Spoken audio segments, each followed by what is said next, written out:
দোস্ত মুফতি হাবিবুল্লাহ মাহমুদ কাসিমি দামাত বারকাতুহুম চাঁদের মতো চেহারা লয়ে আয়া পড়ছেন। শেষ কথা বলবেন, আমি পাশে বসে বসে শুনবো, ইনশাআল্লাহ নসিহা করবেন, এরপরে ইনশাআল্লাহ আখিরি মুনাজাত করে একসাথে এখান থেকে যাব। আসসালামু আলাইকুম ওয়া রাহমাতুল্লাহ। আমাদের জিন্দেগির যত কাজ আছে সকল কাজের জায়েজ নাজায়েজ জানার জন্য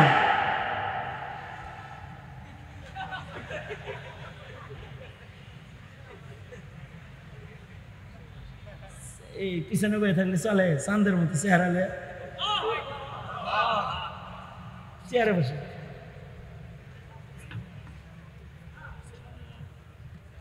দোস্তা আয়া পড়ছে। ভালো হয়েছে, আমার খুব শরীরটা খারাপ, কথা সংক্ষেপ করা দরকার। শোনেন,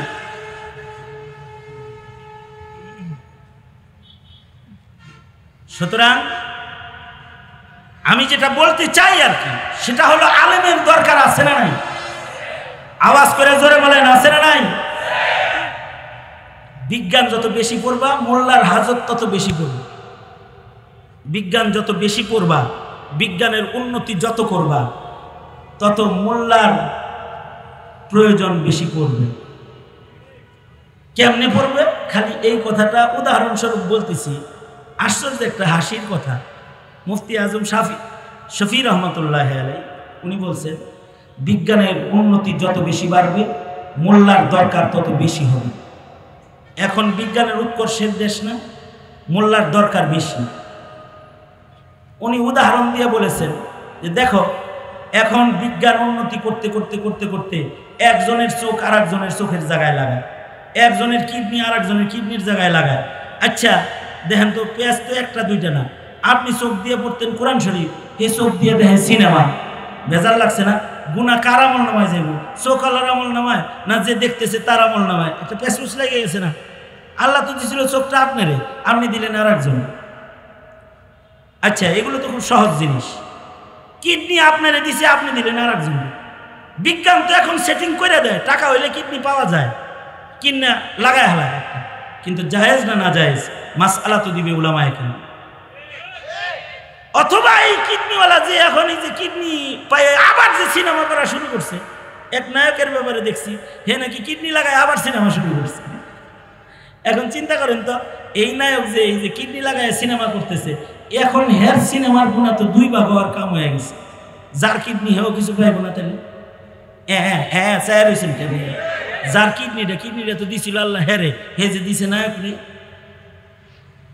এর চেয়ে আশ্চর্য কথা হইল, মুফতি আজম বলছেন একটা সময় আসবে যখন মানুষ কিডনি ট্রান্সফার না মন ট্রান্সফার করবে। মানে দারিদ্রতার কারণে দেখা যাবে যে পুরো সঙ্গ বেঁচে চালাইছে, রক্ত বেঁচে নাই, কিডনি বেঁচে নাই, সোনা বেঁচে চালাইছে। বুঝেন নাই কথাটা? এখন বিজ্ঞানের উন্নতি মনে করেন এত বাড়ছে যে সে একজনের নুনু আর একজনের নুনুর জায়গায় সেটিং করে আনাইছে।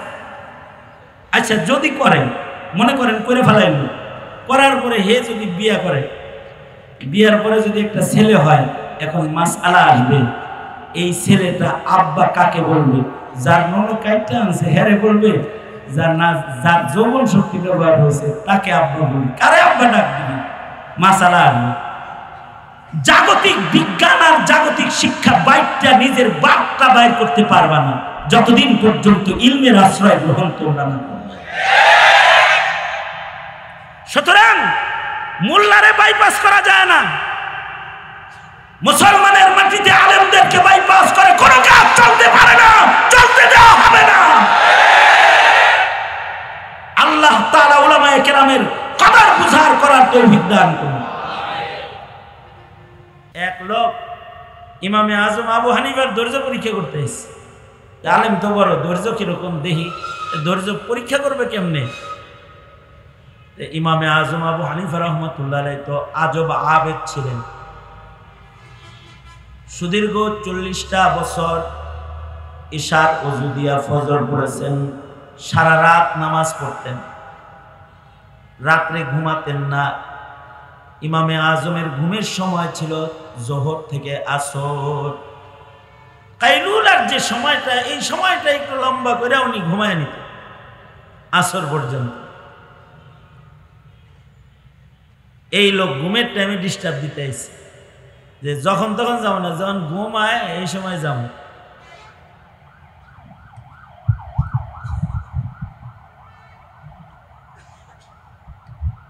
ঘুমের টাইমে যখন ডিস্টার্ব দিতে আসছে, কেবল ইমামে আজম ঘুমাইছেন, আধা ঘন্টা হয়েছে, হে দরজা ইমাম সাহেব মাসালা জানতে আইছি, দরজা খোলেন, চিল্লাইতেছে। ইমামে আজম আবু হানিফার বাড়ি দোতলা বাড়ি ছিল, দোতলায় ইমাম ঘুমাইতেন। আওয়াজ শুনে দোতলা থেকে নিচে নেমে আসছেন,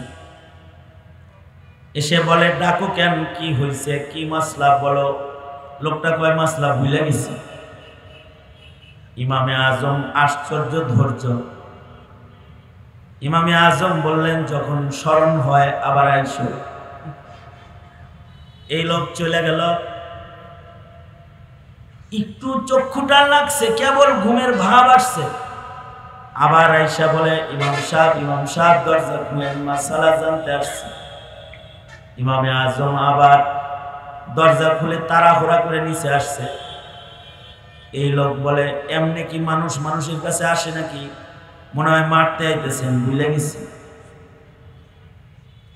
ইমামে আজম বললেন যাও, যখন স্মরণ থাকে আবার আইসো। আবার আধা ঘন্টা গেছে, কেবল একটু চোখ লাগছে, এই লোক আবার আসছে। আইসা বলে ইমাম সাহেব আইসি, বলি নাই মাসালা। ইমাম সাহেব নিচে আসছে। ইমামে আজম কি বলো? ইমাম সাহেব পায়খানা কি টক না তিতা মিঠা এটা জানতে আইছি। কিরকম খবিসের খবিস, তিনবার ঘুমের থেকে উঠায় কয় পায়খানা টক না তিতা।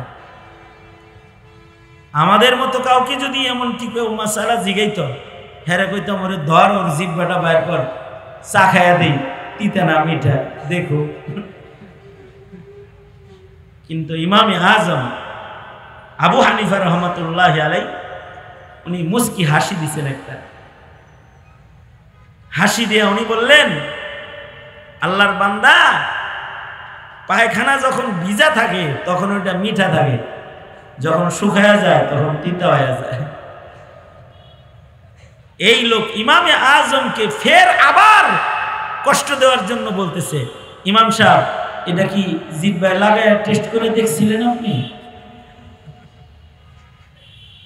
ইমামে আজম আবু হানিফা বলে সব কিছু জিহ্বা দিয়ে টেস্ট করা লাগে না, মহান আল্লাহ মানুষকে আকল নামক দৌলত দান করেছেন, কিছু কিছু আকল দিয়েও বের করতে হয়। দেখো না, পায়খানা যখন ভিজা থাকে ওর উপরে মাছি বসে, মাছির স্বভাব মিষ্টি জিনিসের উপরে বসা, কিন্তু যখন শুকায়া যায় সেখানে আর মাছি আসে না, তিতা হয়ে যায়। লোকটা বলে ইমাম সাহেব আসলেই তুমি ইমামে আজম, কারণ তোমার ধৈর্য বেশি, তাই তুমি আল্লাহর কাছে মকবুল বেশি। লা তাগজাব, নবীজির ছোট্ট একটা নসিহত, লা তাগজাব। আলেমদের ধৈর্য যতটা আছে, সাধারণ ছাত্রদের ধৈর্য অতটা নাই। শাপলায় তলবে এলেমদের রক্ত যেভাবে নিয়েছে 16 বছরে, ঝাল মিটাইয়া দিত ছাত্ররা যদি এদের ধৈর্য না থাকত। যেভাবে কষ্ট দিছে আলেমদেরকে, জেলখানায় আটকায় রেখেছে, মামলার পর মামলা, ছাইরা দিয়াও আবার কয় আবার ধর, মানে অত্যাচারের উপরে অত্যাচার। তারপরেও এদেশের আলেমরা গণভবনে যায় নাই, কিন্তু ধৈর্য কম ছাত্রদের। এটাও আল্লাহ পাকের মেহেরবানি। ইন্নাল্লাহ ইউআইয়িদুদ-দ্বীন বিরাজুলিল ফাজির। আল্লাহ তাআলা জালেম হটাইবেন তো, ছাত্র করে খালি একদিন রাজাকার কইছে, আম করে যে জন্মের পর থেকে রাজাকার শুনতাছি, কইতাছে টুপি দেখলেই কয় রাজাকার, টুপি দেখলেই কয় জঙ্গি। অথচ যারা প্রকাশ্যে দিবালোকে ধারালো অস্ত্র নিয়ে ঘুরে, ওরা হলো স্বাধীনতার সূর্য সন্তান। কিন্তু মৌলবীদের ধৈর্য বেশি, এ কারণে কিছু বলে না। 3 পয়সার মালিক কমিটির সভাপতি সেক্রেটারি হয়ে গেলে ইমাম সাহেবকে জ্বালায়া তেজপাতা বানায় ফেলায়, শুকায় ফেলায় বেচারা, এরপরেও কিছু বলে না। কারণ কি? ধৈর্য বেশি। আল্লাহু আকবার বলেন, ধৈর্য বেশি। আল্লাহর রাসূলেরও ধৈর্য বেশি। এ কারণে আল্লাহর রাসূল নসিহা করেন, সাহাবীকে বললেন লা তাগযাব লা তাগযাব। জাওয়ামিউল কালিম নবীর ছোট্ট নসিহার ভিতরে এক সাগর নসিহত। কিয়ামত পর্যন্ত সকল উম্মতেরা যদি নবীর এই ছোট্ট একটি শব্দকে অনুসরণ করে আর এই শব্দের নসিহা যদি গ্রহণ করে, অর্ধেক গুনাহ থেকে বেঁচে থাকার শক্তি মহান আল্লাহ এক শব্দের মাধ্যমে গোটা উম্মতকে দান করবে। আরেকটা দৃষ্টান্ত বলি। আল্লাহর রাসূল ১৫০০ বছর আগে বলেছেন, দুনো হাত উপরে তোলেন তো, এক হাত নামান। আমি বলছি এক হাত নামাইতে, দুনো হাত তোলেন, মানে বুঝতেছি আপনারা শুনতেছেন কিনা। নাড়াচাড়া দেন দেখি না, হাত আস্তে আস্তে নাড়েন, আস্তে আস্তে নাড়েন, আস্তে আস্তে এরকম এরকম করেন, এরকম এরকম করেন। এবার জবান খুলেন, আওয়াজ করে বলেন সুবহানাল্লাহ, আওয়াজ করে বলেন আলহামদুলিল্লাহ, জোরে বলেন আল্লাহু আকবার, আল্লাহু আকবার। জোরে বলা সুন্নাত, জোরে বলেন আল্লাহু আকবার, আরো জোরে বলেন আল্লাহু আকবার। হাত নামান। এই আতনাসানাসিটা যেরকম শুনছেন, হাদিসের কথাটা এর চেয়ে গুরুত্ব দিয়ে শোনা উচিত না? আল্লাহর রাসূল ১৫০০ বছর আগে বলেছেন, নবীজি, কুল্লু মুস্কিরিন হারাম। ছোট্ট একটা শব্দ, এই শব্দটা কিয়ামত পর্যন্ত সকল নেশাদ্রব্যকে হারাম বানাইতে থাকবে। হতে পারে এক সময় সেটা মদ নামে ছিল, পরে এটা এসে বিয়ার নাম ধারণ করছে, এরপরে আরো আইসা বাবা নাম ধারণ করছে। মনে করেন নেশাদ্রব্য বাবা, ইয়াবা। সামনে যদি কোনো নেশা মামা নামও ধারণ করে অথবা খালা, এই মামা খালা নামের কোন নেশাও যদি আসে, সেইটাকে হারাম করার জন্য নতুন কোনো কথা লাগবে না। আল্লাহর রাসূলের দুটি শব্দই যথেষ্ট, আল্লাহু আকবার কাবীরা। এটা আল্লাহর রাসূলের ইলমি কামাল। আল্লাহর নবীর আরেকটা ইলমি কামাল, যেটা নবীর খাতমে নবুয়তের দলিল। আল্লাহ তাআলা নবী রাসূল দুনিয়াতে পাঠিয়েছেন, তাদেরকে ইলম দান করেছেন, কিন্তু তাদের ইলমকে আল্লাহ তাআলা হিফাজত করেন নাই। কিন্তু আমাদের নবী যেহেতু খাতামুন নবিয়্যিন, আমাদের নবীজি যেহেতু শেষ নবী, আমাদের নবীর পরে কিয়ামত পর্যন্ত আর নবী নাই। সঙ্গত কারণে সব নবী রাসূলদের ইলম হারিয়ে গেছে বটে, কিন্তু তার বন্ধু খাতামুন নবিয়্যিন রাহমাতুল লিল আলামিনের ইলম, এটা দুনিয়া থেকে কেউ মিটাইতে পারবে না। কিয়ামত পর্যন্ত নবীর ইলম জমিনে হিফাজত করার জিম্মা মহান আল্লাহ নিজে গ্রহণ করেছেন। ইলম থাকবে। ১৫০০ বছর আগে কোরআন যেমন ছিল এখনো তেমনি আছে, ইসরাফিলের বাঁশি বাজা পর্যন্ত তেমনি থাকবে। আল্লাহু আকবার জোরে করে বলেন।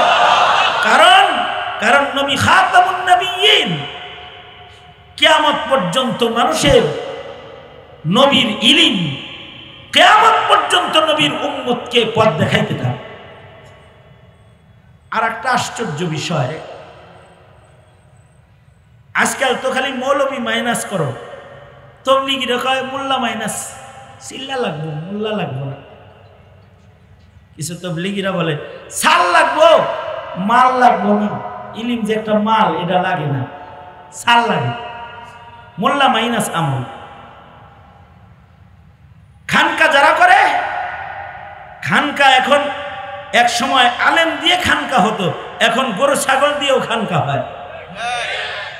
শুধু গরু ছাগল না, খানকি দিয়েও খানকা হয়, নাচ আর গান আর বাদ্য দিয়েও এখন খানকা হয়। আলেম মাইনাস।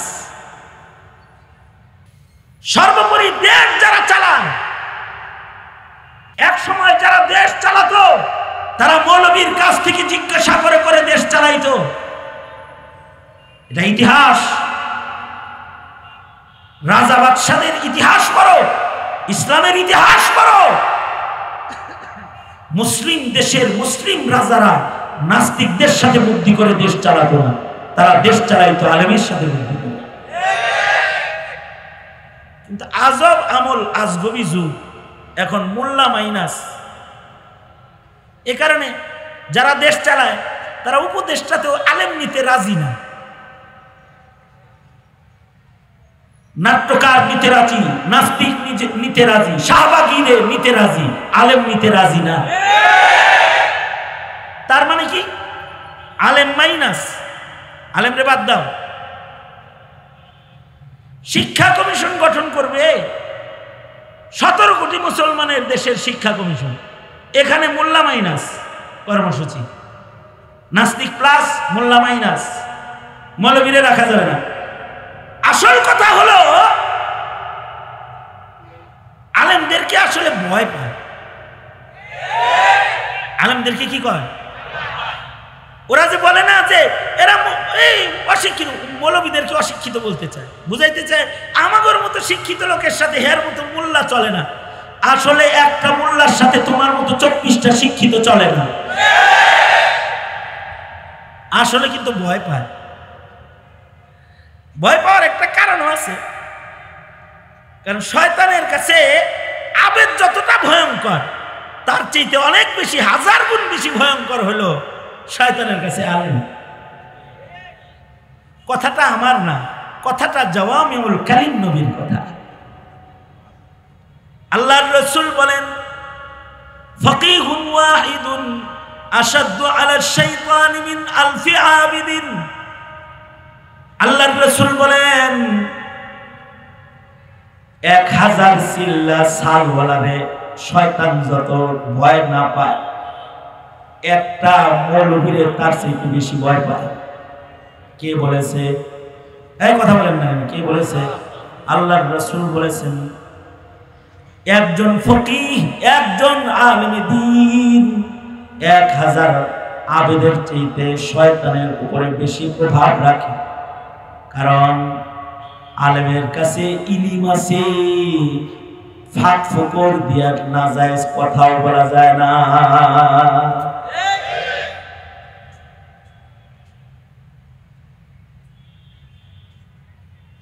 আলেমের ইলমি কামাল আজব। আমাদের ইমাম আবু ইউসুফ রহমতুল্লাহ আলাইহি, হানাফি মাযহাবের একজন ইমাম আবু ইউসুফ রহমতুল্লাহ আলাইহি, ওনার যখন মৃত্যুর সাকারাত শুরু হল, মরার সময় ওনার পাশে ছাত্ররা আছে। ইমাম আবু ইউসুফ রহমতুল্লাহ আলাইহি, ইমাম আবু ইউসুফ রহমতুল্লাহ আলাইহি ডেলি 300 রাকাত নফল নামাজ পড়তেন। সুবহানাল্লাহ। আগামীকাল কি বললেন? কত রাকাত?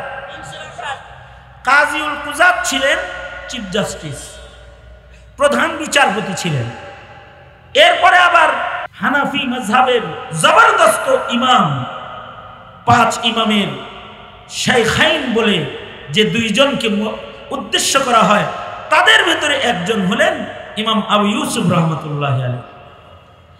এই ইমামে আবু ইউসুফ রহমতুল্লাহ আলাই ওনার যখন সাকারাতুল মউত শুরু হয়েছে, ওই সময় ওনার ডান বামে ছাত্ররা আছে। তখন উনি ছাত্রদেরকে বলতেছেন, আমি এই মুহূর্তে যে কথাটা বলতেছি এটা সাধারণ পাবলিকের বোঝা জরুরি না, কিন্তু শোনা জরুরি। না বুঝে আসতেই পারে, একদিনে তো আর মূল্যায়ন যায় না, একদিনে না, সারা জিন্দেগি চিল্লা লাগাইলেও মূল্যায়ন যায় না।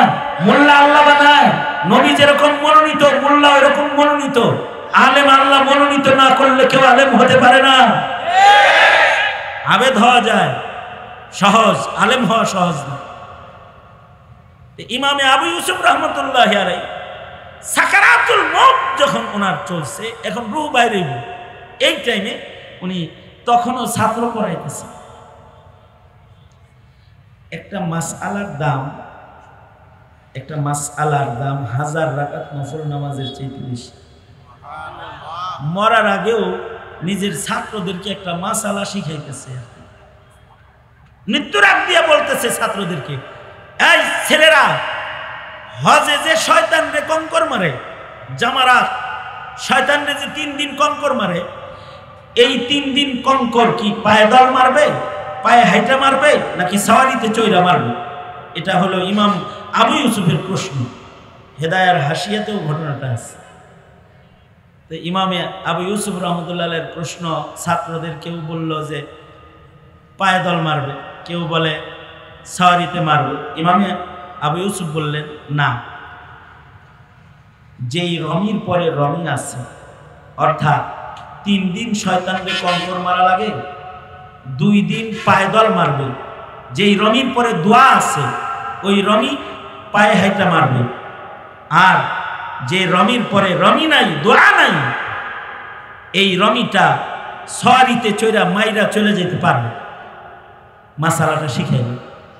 একদিক দিয়ে মাসআলা শিখানো শেষ হলো, আর একদিক দিয়ে ইমাম আবু ইউসুফের রূহ কবজ হয়ে গেল, চলে গেল।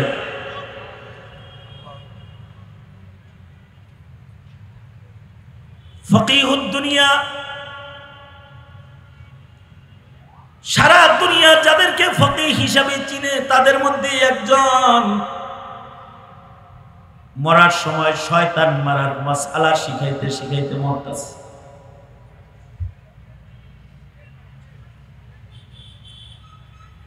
আনোয়ার শাহ কাশ্মীরি রহমাতুল্লাহি আলাইহি শারিহুল বুখারী ওয়া তিরমিজি,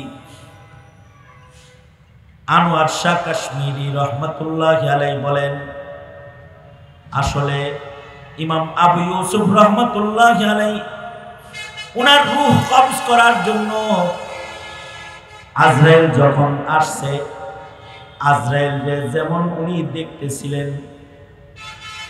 ওনার ঈমান নেওয়ার জন্য যে শয়তান আসছে, শয়তানকেও উনি খাড়া দেখতেছিল। শয়তান রে যাইতে কয় না, শয়তান যেন কাছে না আসে। মৃত্যুর সময় নিজের ছাত্রদেরকে শয়তান মারা শিখাইতেছে,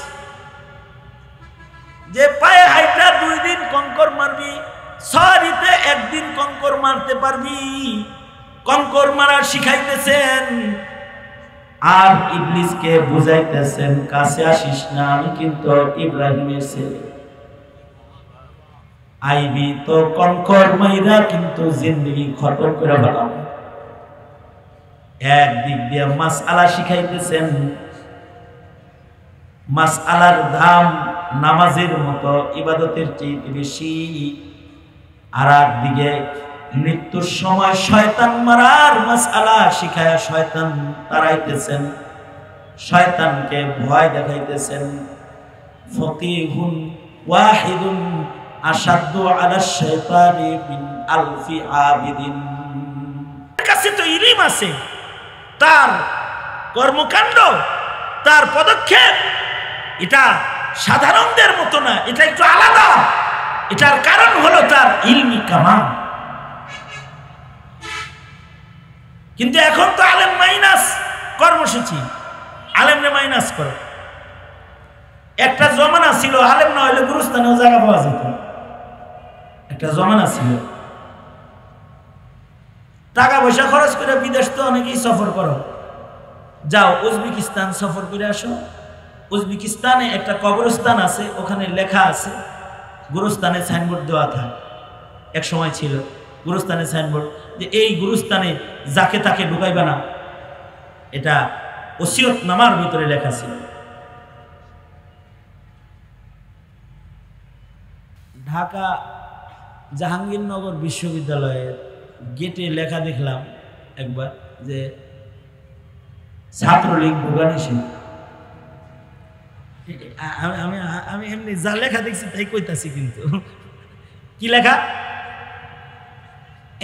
স্যার হইছ কেন? ভালো করে কও, কই লেখা? বিশ্ববিদ্যালয়ের গেটে লেখা ছাত্রলীগ প্রবেশ নিষেধ।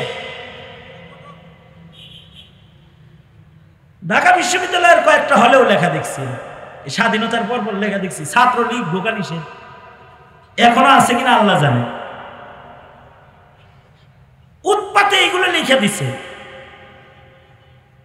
এক সময় গুরুস্থানে লেখা থাকতো জাহেল কবরস্থানে ঢোকা নিষেধ, এখানে ঢুকতে হলে 1 লক্ষ হাদিস মুখস্থ থাকতে হবে, তারপরে কবরস্থানে জায়গা পাবে, এটা লেখা থাকতো।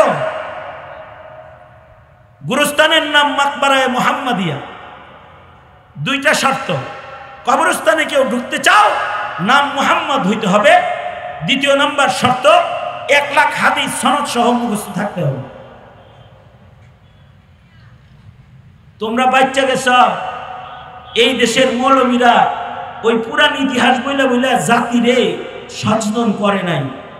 যদি সচেতন করত, আর যদি গুরুস্থান অক্ষকারীরা খালি লিখত, আজিমপুর গুরুস্থানে যদি লেখা থাকতো বেনামাজি ঢোকা নিষেধ, খালি যদি লেখা থাকতো যারা নমাজ পড়ো না কবরের জায়গা তালাশ করে পাইত না, বাংলাদেশে কবরের জায়গাও খুঁজে পাইত না।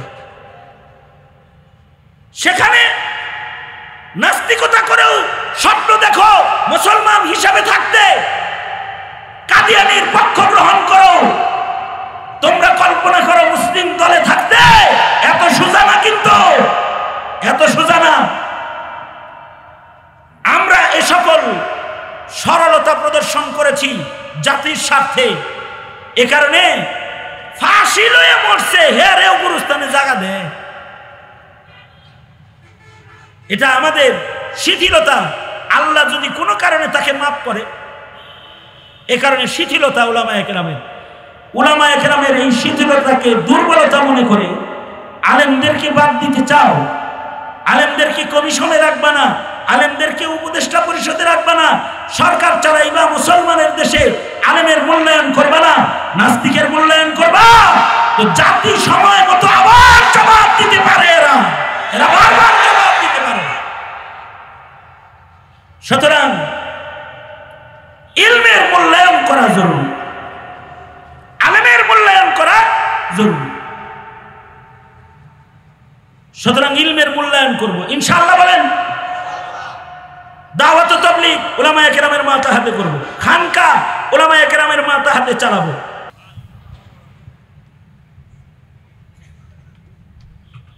ওই বড় চেয়ারে বসা যায়। আলহামদুলিল্লাহ, এখন আপনাদের সামনে গুরুত্বপূর্ণ আলোচনা করবেন আমাদের সেক্রেটারি হযরতুল আল্লাহ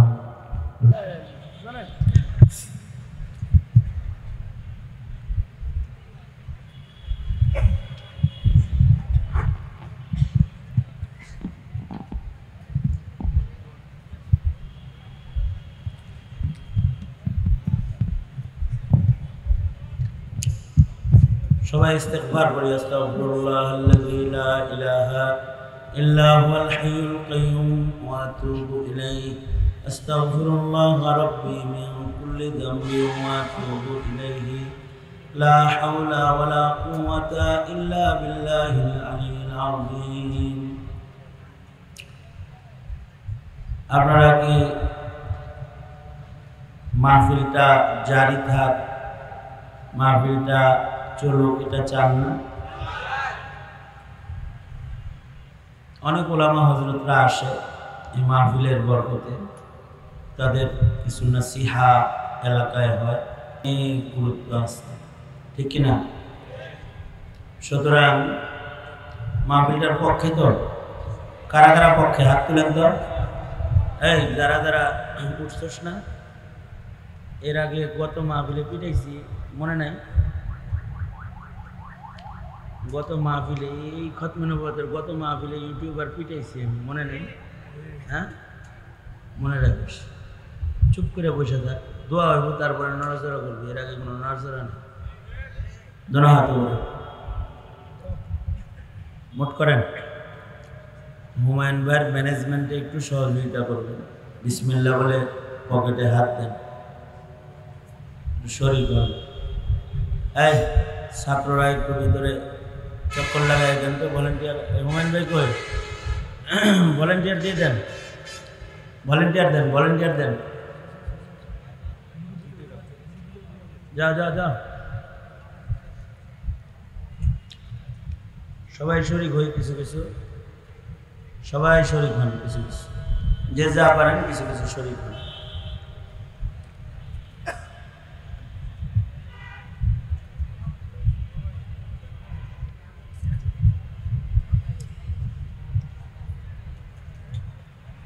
এখনই দোয়া হবে। দোয়া আসলে দোস্ত করে দিলেই ভালো হইত। আমি পিছনে যে একটু নাস্তা টাস্তা করতে চাইছিলাম যাতে আরাম হয়, আমার আবার বসাইছে। মোহাব্বতের তাকাজা, দোস্তের দাবি, এই জন্যে আপনাদেরকে নিয়ে দোয়ার দিকে যাইতেছি। দোয়ার আগে জলদি জলদি একটু হাত কালেকশনটা তাড়াতাড়ি করেন, জলদি করেন, জলদি করেন, জলদি জলদি নিয়ে আসেন। দরুদ শরীফ পড়েন, একবার সূরা ফাতিহা, 3 বার সূরা ইখলাস পড়ে নেন। ওই যে ওরা কাম করতেই আছে।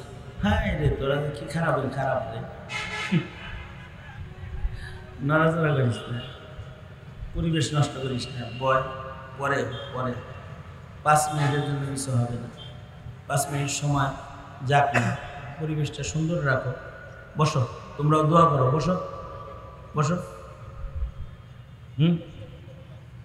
দোয়া করে একবারে উঠুন সবাই। একবার সূরা ফাতিহা, 3 বার ইখলাস। বিসমিল্লাহির রহমানির রহিম, আলহামদুলিল্লাহি রাব্বিল আলামিন, আর রহমানির রহিম, মালিকি ইয়াউমিদ্দিন, ইয়াকা না'বুদু ওয়া ইয়াকা নাস্তাঈন, ইহদিনাস সিরাতাল মুস্তাকিম, সিরাতাল লাযীনা আন'আমতা আলাইহিম গায়রিল মাগদুবি আলাইহিম ওয়ালাদ-দাল্লিন, আমিন। বিসমিল্লাহির রহমানির রহিম, কুল হুয়াল্লাহু আহাদ, আল্লাহুস সামাদ, لم يلد ولم يولد ولم يكن له كفوا أحد. بسم الله الرحمن الرحيم، قل هو الله أحد الله الصمد لم يلد ولم يولد ولم يكن له كفوا أحد. بسم الله الرحمن الرحيم، قل هو الله أحد الله الصمد لم يلد ولم يولد ولم يكن له كفوا أحد. الحمد لله رب العالمين، والصلاة والسلام على سيد الأنبياء والمرسلين محمد وعلى آله وأصحابه أجمعين. سبحان الله وبحمده سبحان الله العظيم. ربنا ظلمنا أنفسنا وإن لم تغفر لنا وترحمنا لنكونن من الخاسرين. ربنا آتنا في الدنيا حسنة وفي الآخرة حسنة وقنا عذاب النار. রব্বুল আলামিন 3 দিন ব্যাপী খতমে নবুয়ত সম্মেলন উলামা হযরত নসিহা করেছে। বহু আহলে দিল মানুষদের পদচারণায় এই মাহফিল বা বরকত হয়েছে। রব্বুল আলামিন সবাই মিলে ভিক্ষুকের মতো 2টা হাত বাড়ায় ধরেছি। জিন্দেগীর সব গুনাহ তুমি মাফ করে দাও আল্লাহ। জেনে না জেনে অন্ধকারে আলোয় গোপনে প্রকাশ্যে যত পাপাচার করেছি আল্লাহ তুমি ক্ষমা করে দাও। বেপানাহকে পানাহ দাও, বেরুজিকে রুজি দান করো, অশান্তি দূর করে শান্তির ফয়সালা করো আল্লাহ। বয়োবৃদ্ধদেরকে হযরত আবু বকরের জজবায়ে ঈমান দাও। যুবকদের জওয়ানি তোমার কাছে আমানত, যৌবনের গুনাহ থেকে ওদের তুমি রক্ষা করো আল্লাহ। পর্দার আড়ালের মা বন্ধুরে হযরত ফাতিমা খাদিজাতুল কুবরার মতন বানায় দাও। ইয়া আল্লাহ তাকওয়া তাহারাতের জিন্দেগি সকলকে তুমি দান করো আল্লাহ রব্বুল আলামিন। তালেবান ইলমে নবুয়ত যারা রয়েছে ওদের ফাহম সমাজ আলী বানায় দাও, জেহেন যাকাওয়াত বৃদ্ধি করে দাও, ইলমে নাফি দান করো আল্লাহ। আল্লাহুম্মা আ'inna বিল ইলমি ওয়া যায়্যিননা বিল হিলমি ওয়া আকরিমনা বিত তাকওয়া ওয়া জাম্মিলনা বিল আফিয়া। নাসআলুকা দাওয়ামাল আফিয়া ওয়া তামামাল আফিয়া ওয়া শুকরা আলাল আফিয়া। রব্বুল আলামিন নিরাপদ জিন্দেগি সকলকে তুমি দান করো। ফিলিস্তিনের মুসলিমদের জন্য মদদের ফয়সালা করো আল্লাহ।